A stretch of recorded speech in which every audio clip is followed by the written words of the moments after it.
The following presentation is best experienced with headphones.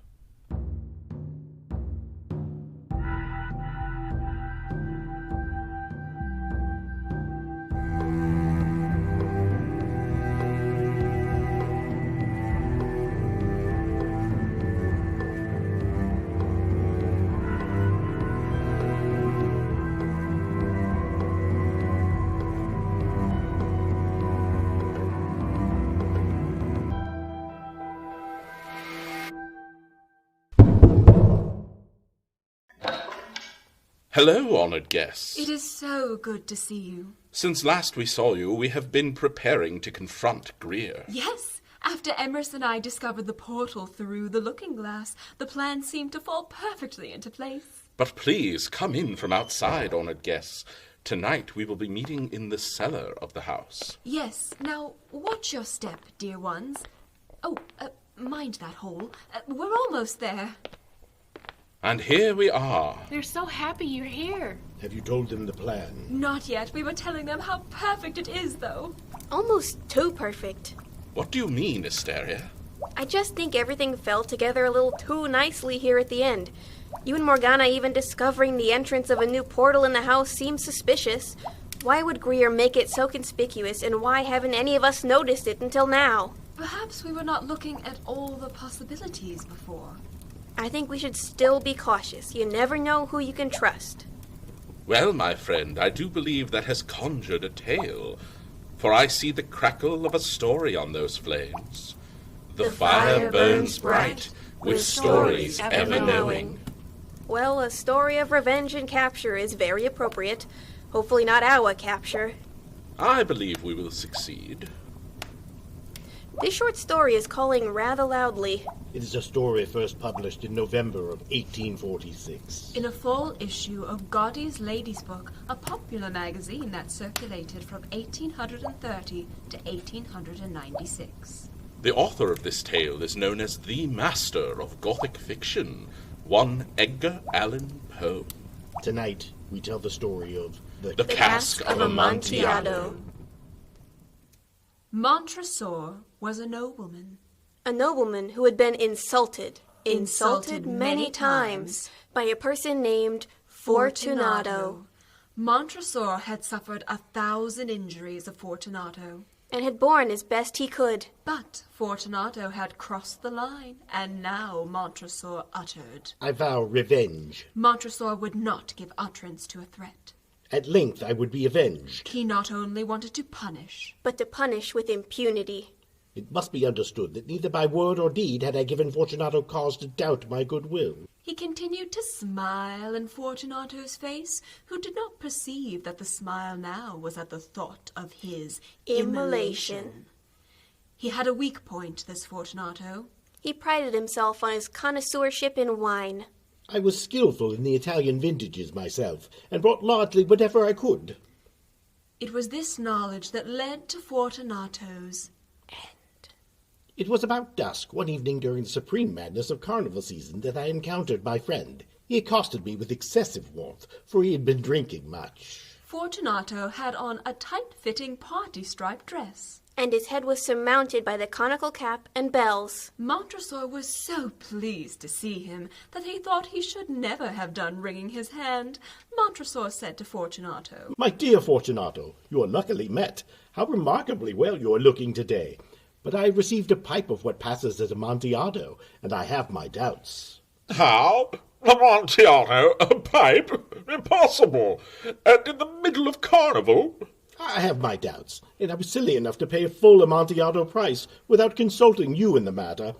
I have my doubts, and I was silly enough to pay the full Amontillado price without consulting you in the matter. You were not to be found. I was fearful of losing a bargain. Amontillado? I have my doubts. Amontillado? And I must satisfy them. Amontillado! As you were engaged, I'm on my way to Lucchesi. If anyone has critical turn, it is he. He will tell me. Lucchesi cannot tell Amontillado from sherry. And yet some fools would have it that his taste is a match for your own. Come, let us go. Whither? To your vaults. My friends, no. I will not impose on your good nature. I perceive you to have an engagement. Lucchesi! I have no engagement. Come. My friend, no. It's not the engagement, but the severe cold with which I perceive you are afflicted. The vaults are insufferably damp. They are encrusted with nitre. Let us go, nonetheless. The cold is merely nothing. Amontillado! You have been imposed upon, and for Lucchesi, he cannot distinguish sherry from Amontillado. And so they went off, with Fortunato possessing Montresor's arm. Montresor suffered Fortunato to hurry to his palazzo. There were no attendants at home. They had absconded to make merry in honor of the time. I had told them that I should not return until the morning, and had given them explicit orders not to stir from the house. Montresor took from their sconces 2 flambeaux, One for himself and one for Fortunato. and they went under the archway that led into The vaults. You must watch your step, my friend. The staircase is winding. Soon they stood together on the damp ground of the catacombs of the Montresors. The gait of Fortunato was unsteady, and the bells upon his cap jingled as he strode. He inquired, The pipe? It is further on, but observe the white webwork which gleams from the cavern walls. Nitre? Nitre. Nitre. How long? How long have you? How long have you? How long have you had that cough?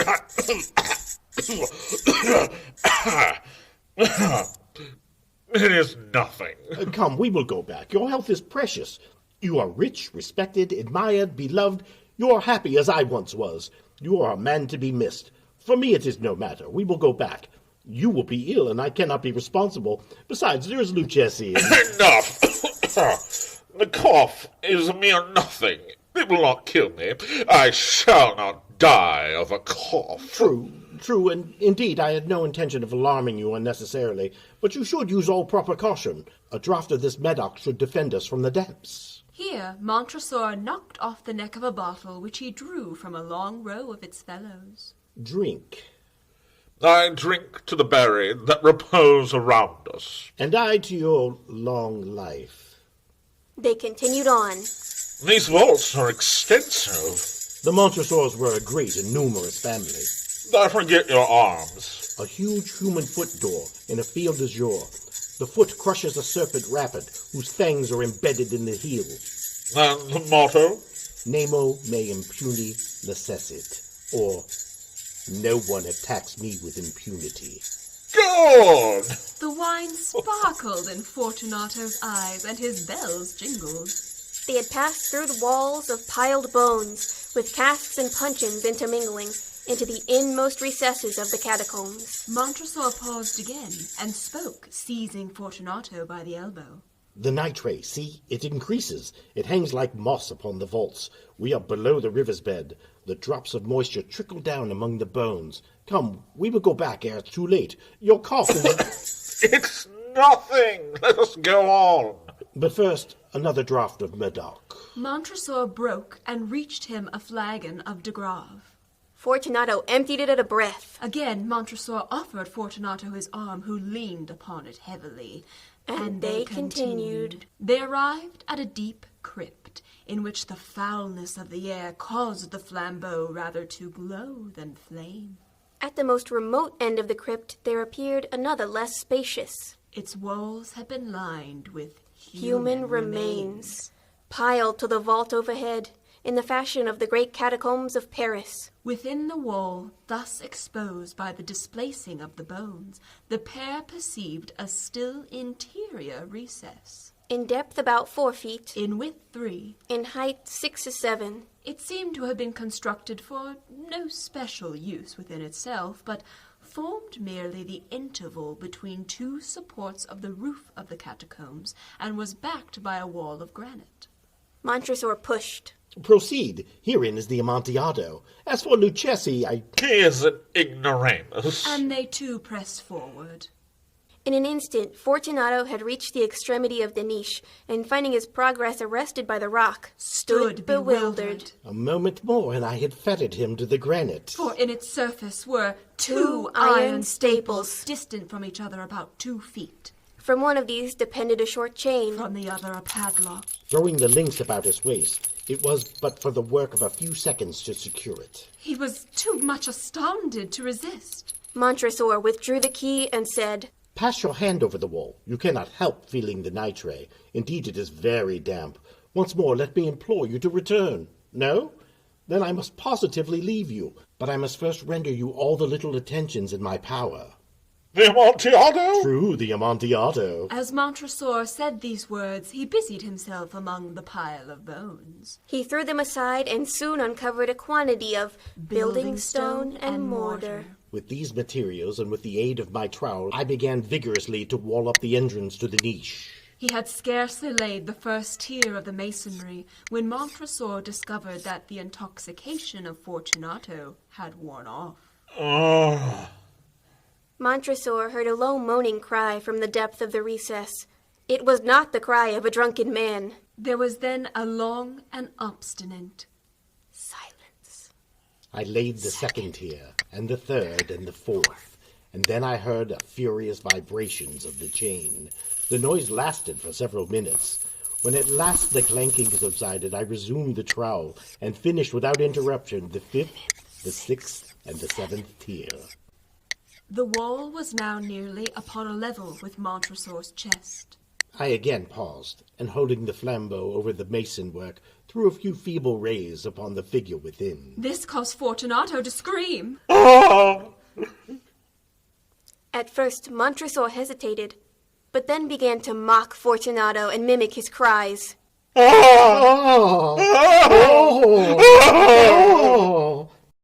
This continued until finally it was silent. It was now midnight, and my task was drawing to a close. I had completed the 8th, the 9th, and the 10th tier. I had finished a portion of the last and the 11th. There remained but a single stone to be fitted and plastered in. Montresor placed the stone partially in its destined position. But now there came from out of the niche a low laugh that erected the hairs upon Montresor's head. It was succeeded by a sad voice which said, Very good. Joke indeed. An excellent jest. We will have many a rich laugh about it at the palazzo. Over our wine. The Amontillado. Yes, the Amontillado. But is it not getting late? Will they not be awaiting us at the palazzo? The Lady Fortunato and the rest? Let us be gone. Yes, let us be gone. For the love of God, Montresor! Yes, for the love of God. These words Montresor hearkened in vain for a reply. He grew impatient and called aloud. Fortunato! No answer. Fortunato! No answer. I thrust the torch through the remaining aperture and let it fall within. There came forth in reply only a jingling of the bells. My heart grew sick, on account of the dampness of the catacombs. Montresor hastened to make an end of his labor. He forced the last stone into its position. I plastered it up. Against the new masonry, Montresor re-erected the old rampart of bones. For the half of a century, no mortal has disturbed them. In pace requiescit. May he rest in peace. The end. Well, may Greer be Fortunato in our plan. Are we ready? Does everyone have their items? I have the breadcrumbs. I have the shield. And I have the potion. And I have reasons you should not go. Nan? I cannot stay long, but I've heard the whispers in the walls of your plan to face Greer. Please don't do it. But the stories need to be protected. We have to try something, or the House of Branching Paths may close again. Oh, I never wanted anything like that to happen. If we don't retrieve our friends and the stories, Nan, that may be our only choice. Could I help you? Of course you can. Have you been able to see where Greer is? He told me that we would have lots of friends if I did what he said. I'm sorry I stole your things. So it was you. Yes. But we have to say goodbye to our guests before anything else. I can escort our honored guests out. I haven't in so long, I miss it. You're right, Nan. For now, honored guests, we must say goodbye. Yes, my friend, I do believe I see the crackle of a story on those flames, but for next time. The fire burns low, with stories ever glowing.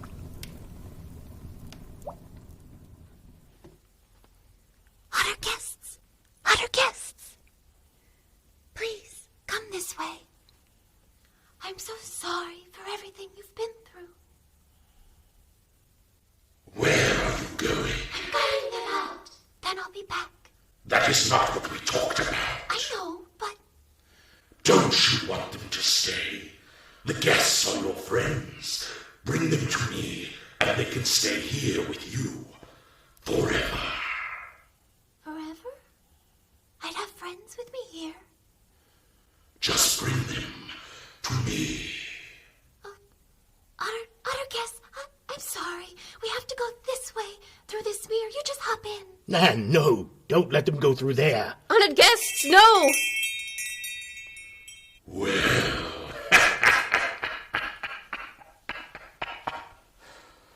Welcome, honored guests. I'm so glad you could join us.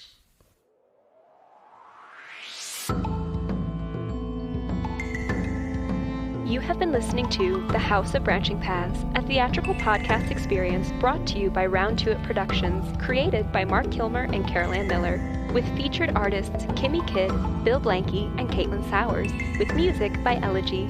For even more content, join us on our Patreon, or for more stories like these, be sure to visit your local library. Thank you for joining us, honored guests, and remember, the fire may burn low, but the stories are ever glowing.